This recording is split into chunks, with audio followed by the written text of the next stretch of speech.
Good evening, ladies and gentlemen, and welcome back to M-Kom HQ.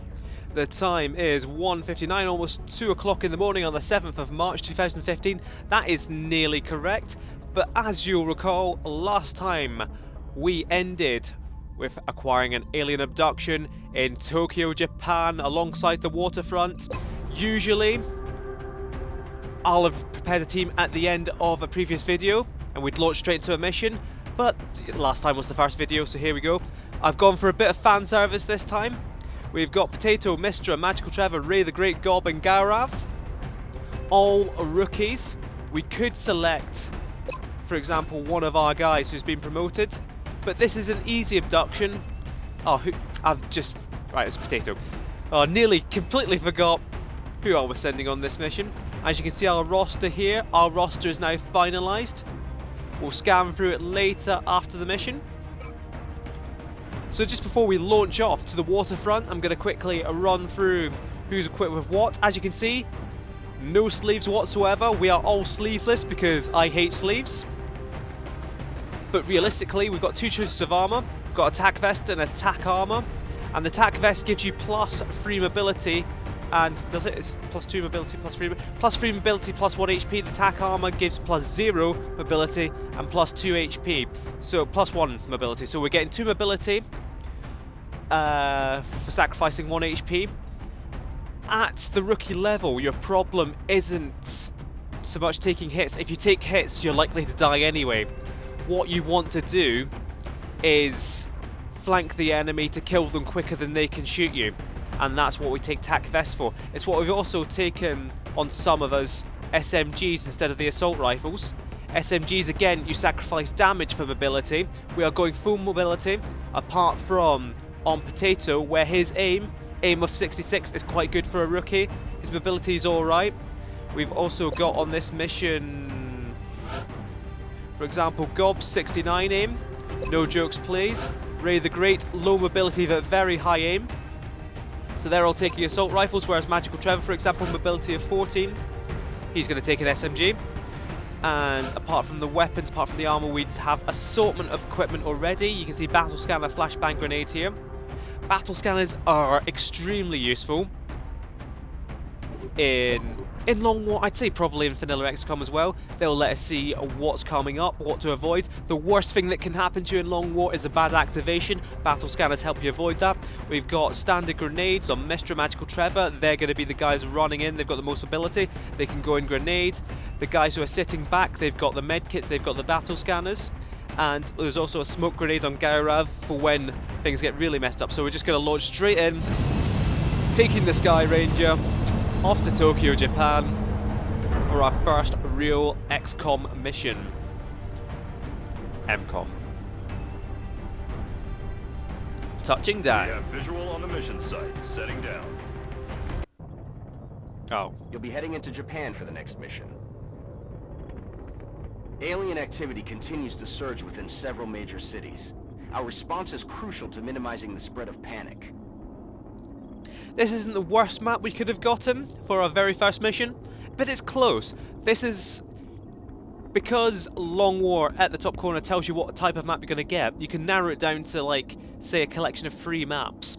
This one of the waterfront maps, I can think of 2 others that I'd have rather had. This one can be difficult, depending on where you start, because in Long War, your starting locations are also randomised. You can see the Sky Ranger landing on this side of the map. But that's not necessarily where we're going to start. Central, this is Big Sky. As you can see, we start on the other side of the map. Roger, Big Sky. Reading you 5 by 5. Strike 1 has the green light for deployment. Usually we'd start down here, we could dash right up to the roof, but we've started on the other side, the difficult side, where, as you can see, there's only half cover, there's not very much of it, and the enemies have this building here. You can see the meld up there. So it's not ideal. As you look at the difference in mobility there between Magical Trevor and Ray the Great. What we're going to do though, we're not going to use that mobility just yet. We're going to move Ray the Great first. No activations, and we're going to throw a battle scanner. You can see it's got a very large radius. I'm not sure where would be best to throw it. We kind of have a line of sight down the right already, so we want to see what's on the left. So that looks good enough. Zona bajo observación.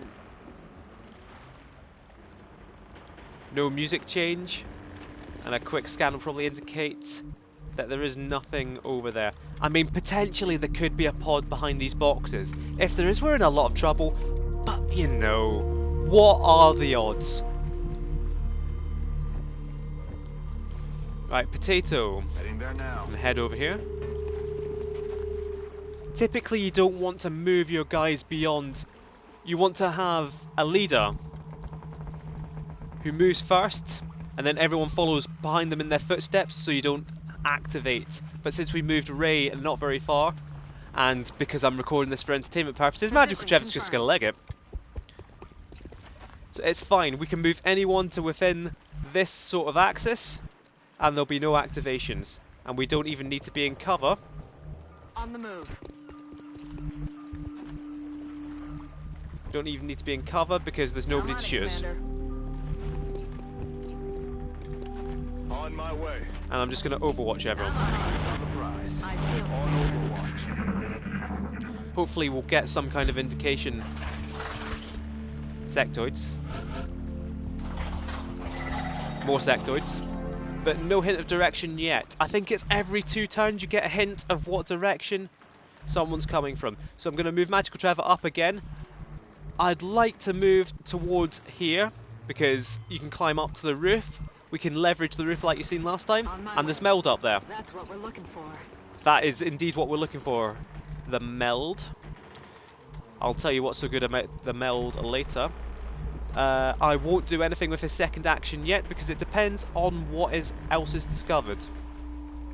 I'm going to move Potato up to this half cover. It's not really advisable to do that.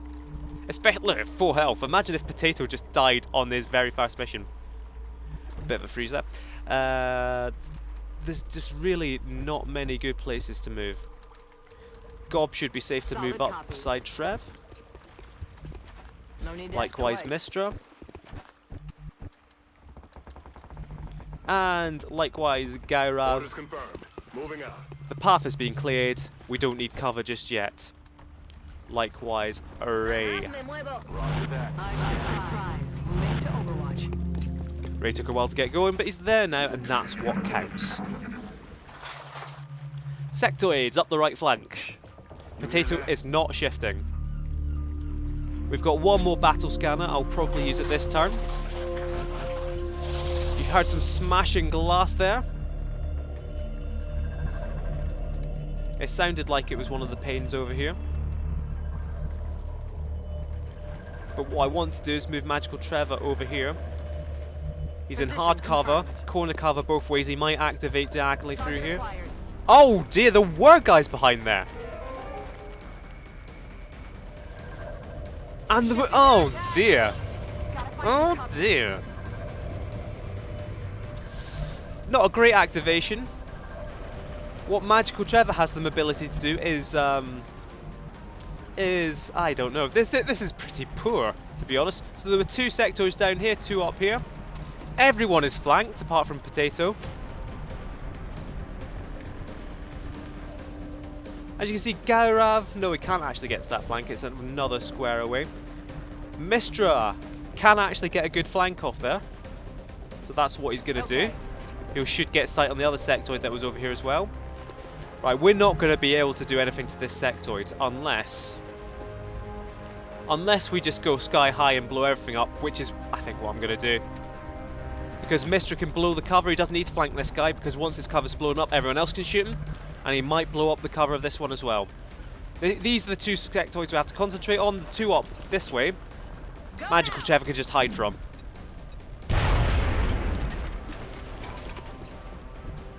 Right, that cover not blown up for the one at the back. That's to... Well, one of the doors got blown off.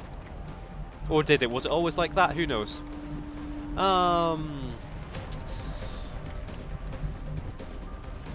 If Potato can have sight on this guy, he'd be the ideal candidate to take the shot.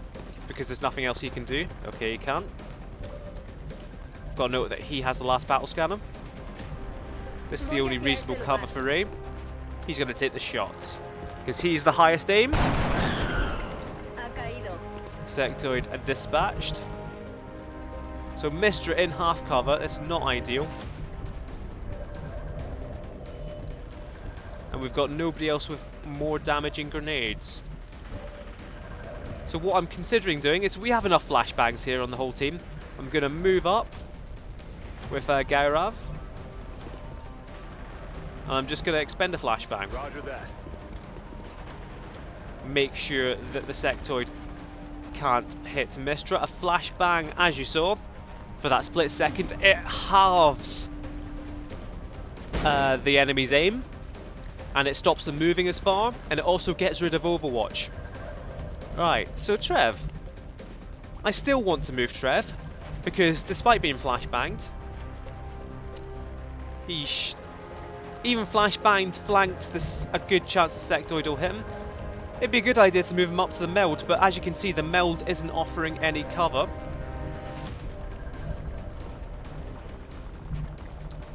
But unless I move him, for example, in here, no, that's stupid. That doesn't actually give any cover to that sectoid. I might just keep him there and hunker him down, because this sectoid is flashbanged. Oh no, but these sectoids can see him, so that one might be able to. They might be able to telepathically tell that sectoid, "Oi, go shoot this idiot." So he is just going to run up to the roof and hope that no one else is up there, and hope that this sectoid down here can't actually see him. There we go. Trev should be safe for now. So we've just got Gob and Potato left. Potato's already taken his move. He can't really do anything. We've got two sectoids down here. We've got one sectoid over here. And Gob is going to move to here, because those sectoids shouldn't be able to flank him just yet. Move an extra square this way just to be safe. And he's ready to put the moves on this guy if required. Did can arbitrarily Overwatch. This guy is not going to be happy. He's got 1 health. He's flashbanged. He's not going to hit Mistra. Prepared for those to be famous last words, but you know. Oh, he can flank Gob from there. Oh dear. Oh dear. What a misplay. What a ridiculous misplay. Or maybe he sprinted to get that far. You can hear the skittering of feet. That sounded like it was just here as well. So they did sprint to get up to this position. So that is fine with me. How are we going to deal with this last sectoid? Because it is in full cover. This sectoid is eminently flankable, so is this one.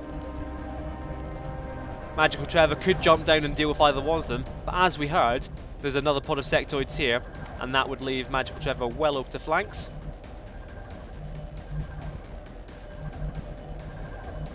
What I'm thinking is move there, because that is half cover as opposed to full cover in here. But as you can see, the route he takes, it's down the pipe, and it's less likely to activate stuff in here. It might all be a moot point anyway. We're not going to grab the meld at the moment. It's more important that we deal with these sectoids. So no extra activations.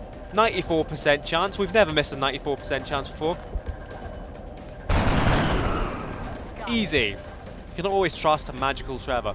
2 sectoids remaining. This sectoid is still in a very awkward position, though we do have a grenade on Mistra to deal with it if required.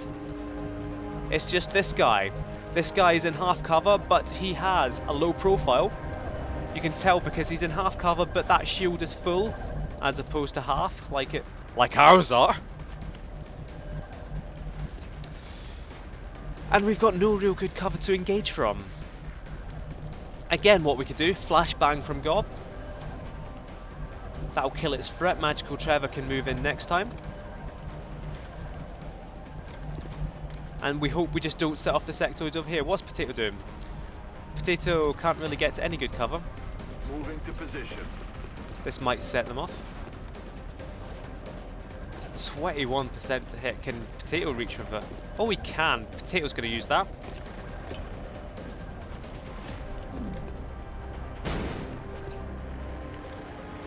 We're going to use Overwatch to try and keep the sectoid in place. Once we've decided what cover to use. Who's most likely to die? Right, what I'm going to do is just go ahead and... well, that's not cover. Just go ahead and Getting it done. Use this grenade to kill this sectoid. We need it out of the way. Nobody can actually see it. It should be fine. 'Cause it just needs to do 1 damage. How badly could we mess this up? 6 damage. There we go. That one is done. So we've got Gob and we've got Gaurav, our shooting gallery. Oh yeah, really great.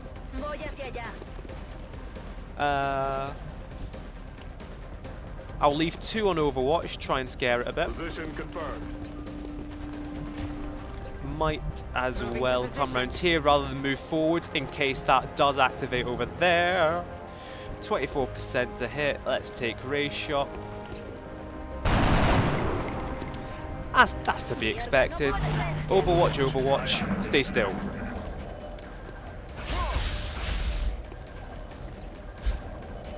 Oh, it's go Here time. come the rests. Beautiful. Negative damage. So they have now been activated. They've gone right, which means Trev can move in here. That is full cover. Roger that. The flank is on. The flank is on everyone.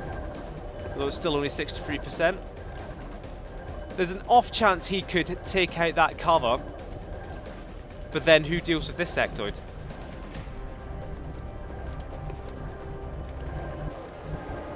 I would sooner just try and take this one out. Then we can try and grenade next time. Ooh! That is always a possibility, of course, when you give up damage for mobility.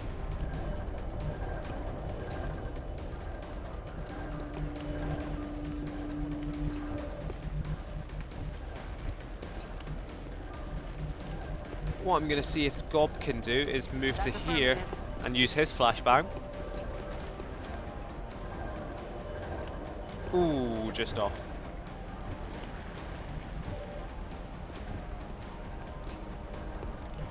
So what I am going to do here is try and move everyone into this little arc, take pot shots at this sectoid, and then I'm going to use Gaurav, smoke them all.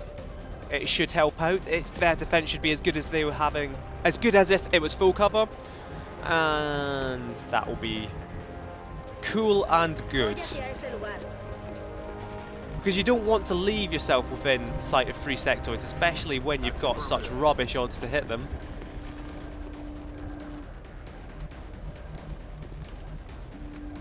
Getting it done.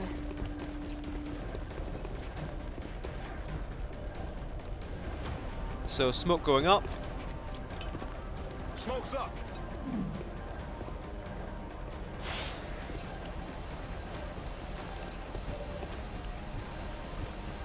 And what I'm actually, Potato, what are the odds? Mistra might as well take this shot because he's not doing anything else. Actually, no, Mistra will be the one to Overwatch.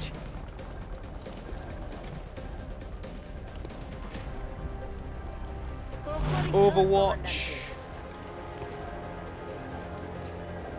39%? Fuck it, go. You miss all the shots you don't take in XCOM. Potato. He's in most danger from dying from a single shot. He can Overwatch as well. The idea, hope this guy doesn't take all the Overwatch, brilliant.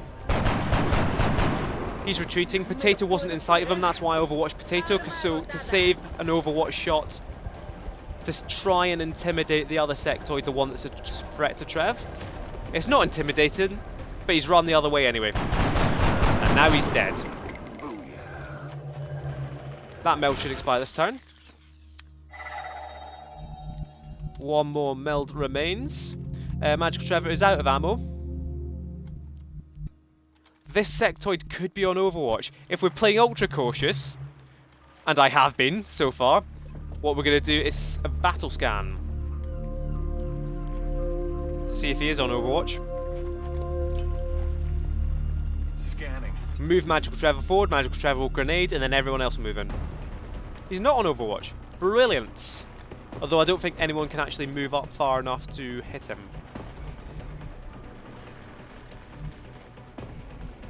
Moving to position. And everyone's out of ammo anyway. Garav can just leg it up to hard cover. Trev can move over here. We've got sight of him via Visual on the that. goods. Rock and roll. Ya podemos seguir. Mr. Mobility. Can only go that far anyway. Let's do this. So the Sectoid's running scared. He should be the last one on the map. He's coming forwards. He's not going to be easily flanked here. Ooh. See, I got a bit cocky there. Just ran everyone forward like it ain't no thing. And if that was Potato, that could have been game over. As it is, Gob's panicked. Nobody else panicked. It was a good job by everyone. But from here, we should be fine. Can Ray actually see him from there? Who knows? Garav can certainly see him from there. Flank shot, it's over. 77%, confident enough. Mission accomplished. Mission accomplished. Operation Severed Skull. 7 kills, 0 losses. Though unfortunately, we do have an injury. Given that our attack vest gives us 1 point of armor, Gob took 3 points of damage, which means he takes 2 points of health damage, and that's what leaves him wounded. As it is, look at that. 1-1-1. Two perfect missions apart from Gob in the sick bay for a little while. We got our stuff. Panic decreased. We got the cash. M-Kom stopped the alien abduction in Tokyo, Japan. They are deeply grateful, and the council will be in touch.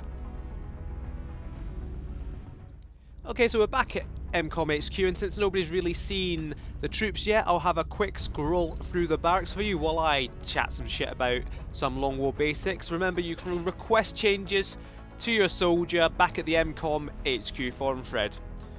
So anyway, I'll have a quick check at the bottom, because as we saw with Gob at the end of the Tokyo waterfront, if a soldier takes enough damage in a mission that their armor HP is depleted and they begin to take health damage, they'll be injured at the end of that mission, and the length of time they'll be out of action for depends on how badly they were hurt.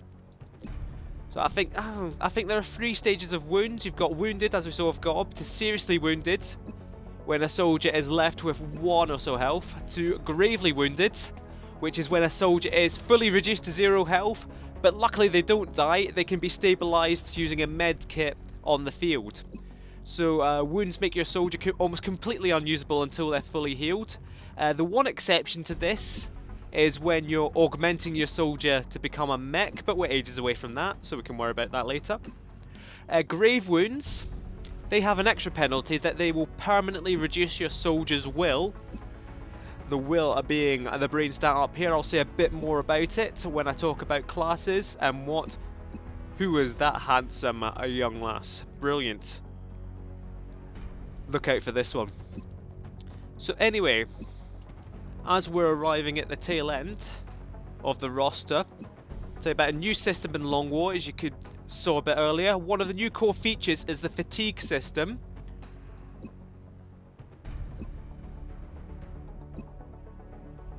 There's so many people here. I was waiting until we got to an actual fatigued person to talk about it.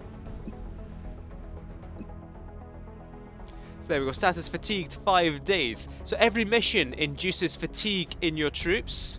So on this game type, not so long war in beta 14, you can see a typical rookie will be fatigued for 4 to 5 days after a mission, and certain things can increase that and decrease it. Like being an officer, something we'll discuss later, and there's gene mods. I think some equipment can do it too. So anyway, a fatigued soldier can still be chosen to go on a mission in a pinch. The downside is that even if they take no damage in the mission, you have a perfect mission, they will come back wounded, and that simulates your exhaustion. Then they will be forced out, like poor old South African Gob down here. So I've checked out the research with Dr. Ince, I've checked out the engineering, we've all checked out the barracks, the hangar, the situation room. It's time to go back to mission control and start scanning away. Access lift will complete in a single turn. Access lift I'm operational. going to quickly assign new construction. I planned this ahead. All we're going to do is excavate there and build power when that is excavated. We can continue scanning. Another abduction. Commander, A we're light tracking abduction several reported in abductions Nigeria. Via the hologlobe. I've got the coordinates locked in. Okay, I'll take that. A roadway this time. Well, I'm going to put together a squad. I'll have a quick chat about it later. But for now, I'm going to speed this up. Let's roll. Okay, so we're back with another pretty similar team, all bedecked in their tac vests, except, well, there are two exceptions here. We've got two specialists. We've got 4 private first class, 2 specialists, which means we've got 2 promotions to handle. Now, this is a roadway, a long corridor, as it says. So what really rules, what class really rules on this map are snipers and ninja cults. I'll do a bit more about this in the next video. But at 75 aim, he's not very fast. The heavy weapons specialist provides a crucial service to the squad. With the rocket launcher in tow, there are demolitions experts. Ignore Central Officer Archon, he doesn't know shit, because we can change what classes Just everyone like it can go. sounds, the support class provides that intangible edge our squads need. They make everyone around them better. It's an intangible edge that Ninja Cult is not The going to assault provide. class serves as our front line. They're the first ones into a fight and the last ones out. Ninja Cult certainly won't be the first or last into a fight, because he's going to be... Snipers specialize in dealing massive amounts of damage from afar. But without sufficient training, they're vulnerable in close combat situations. So typically, a specialist would be promoted. As you can see, we're kind of using these to cheat a bit. We can choose now between a scout or a sniper. In fact, we'll be taking both from this mission. Ninja Cult will be our sniper. That gives him a squad sight perk, which means he can see anyone our squad can see as long as he has a clear line of sight to them, and he can shoot them with a sniper rifle so long as he has it in his inventory, which he will do. Give him a pistol. What we're going to do with Ninja Cult is give him a laser sight, and we're going to give him one of the spare med kits. He's going to stay back. He's just going to take shots with his massive aim, plus 5 aim from the laser sight. This is the problem with taking lots of rookies on missions, that they can barely hit anything. Ninja Cult will help all of this. And the other promotion, Legend of the Skies, as you can see, he has an SMG. He's got the tac vest on. He's got a battle scanner. He's got a flashbang grenade. And what I'm going to give him now is promote him into a scout. That gives him lightning reflexes. And the hit chance of reaction fire, that's Overwatch. 90% reduction in chance of him getting hit by Overwatch. So that's very good at early levels. Obviously he's been promoted, he gets more aim, he gets an extra point of mobility. He is the fastest person we have. He's been given an assault rifle. I will change that back to an SMG, particularly on Legend of the Skies, because if you remember, we built a lot of sawn-off shotguns. He's now a scout. He can use a sawn-off shotgun.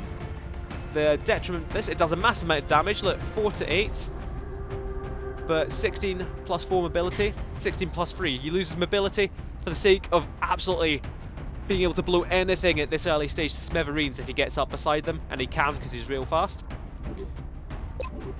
So there we go, we are off. It was Port Harcourt in South Africa, was it not?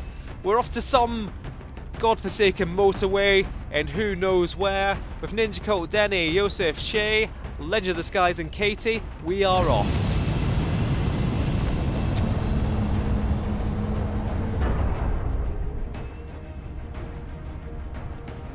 Oh, it's Nigeria. Strike 1. Prepare for landing. Prepare for landing. Oh, Listen God. up. We're going to be dropping you deep in the Nigerian interior for the next operation. Local government forces have reported a coordinated alien attack in a densely populated neighborhood. They're counting on us to secure the area. They're counting on us to secure the area. I'm not confident because this doesn't look like a map I particularly like. But as it is, you can join us next time for Operation Brutal Engine. Coming up soon. See you later.